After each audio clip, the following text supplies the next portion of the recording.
controversial, which honestly wasn't a huge surprise to me. For those of you that missed it, it was basically me saying that men that are supporting the 4B movement as a way to filter out all the women that they don't want to date out of the dating pool. It's king energy. I really try, guys. I really try to see it from both perspectives. That's why I am intrigued by relationships, because a lot of times there's things that happen in relationships that are pretty divisive, and I like to see it from both sides. I typically stay out of the political realm because I think politics is very divisive. It's just not something that draws my attention. I don't like it. It makes me feel uncomfortable. But I cannot help talk about the 4B movement because of the impact on relationships.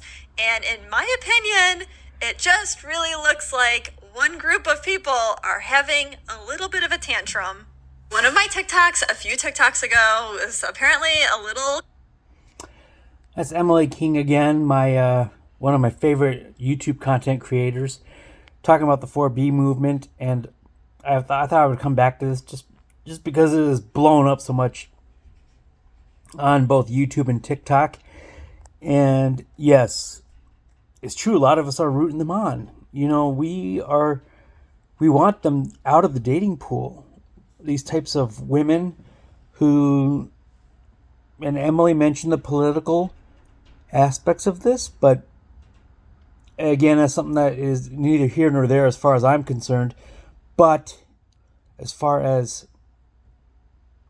the reason why this movement is picking up steam, it is based on the political, and it came from the fact that Trump won the presidential election, and this is their way of protesting, is by divorcing their men, refusing intimacy with men, not doing anything with them, not sharing cohabitation with them, not even doing anything positive towards them. This is what I'm starting to call WGTOW, WGTOW, women going their own way, which is also the counter to MGTOW, MGTOW, men going their own way. This is the women's version of that, and I'm all for it. I am here to watch this thing take off. Unfortunately, I don't think it's going to, but I would love it to do that. And so that's going to be awesome in so many ways, because these women are going to take themselves out of the dating pool, out of the gene pool. They're going to color their hair, they're going to shave their heads, and they're going to basically remove themselves from society. And as far as I'm concerned, good riddance. Because these women who are crying and whining about losing their quote-unquote reproductive rights, air quotes again, they haven't lost anything. The Supreme Court has stated that abortion is a state's issue. They have put that one in on the 10th Amendment and put it back on each individual state, which I agree with. And you know, there's not going to be any Trump abortion ban, as they said in the campaign. Trump is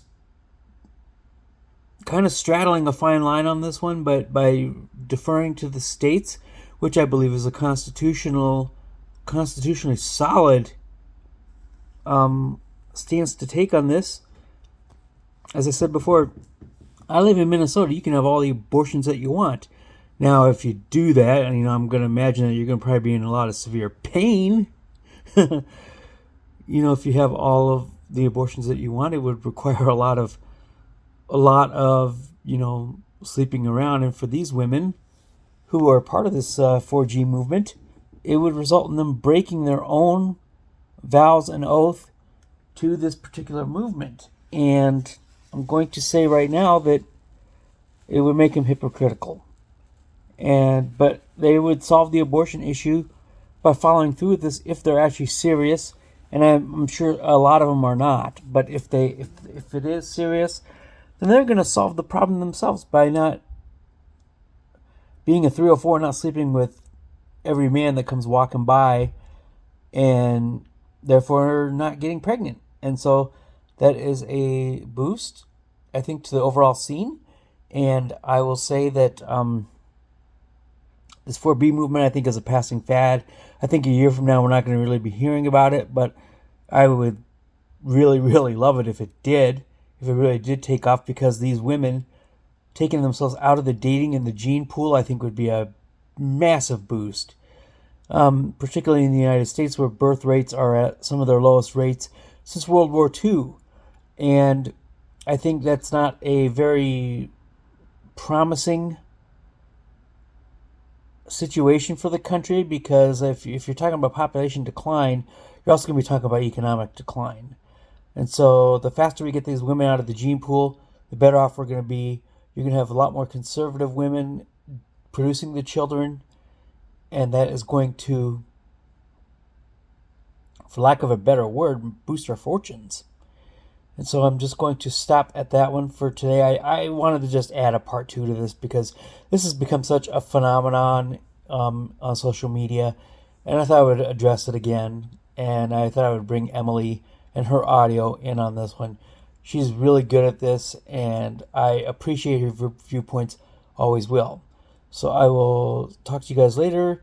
This is Jason with End the Simpademic, my Tuesday night special. Tomorrow's going to be Hump Day version. And again, I don't really know what I'm going to be talking about, but I usually will find something in the middle of the day. So, peace out, everyone. Be nice to each other, and have a good night.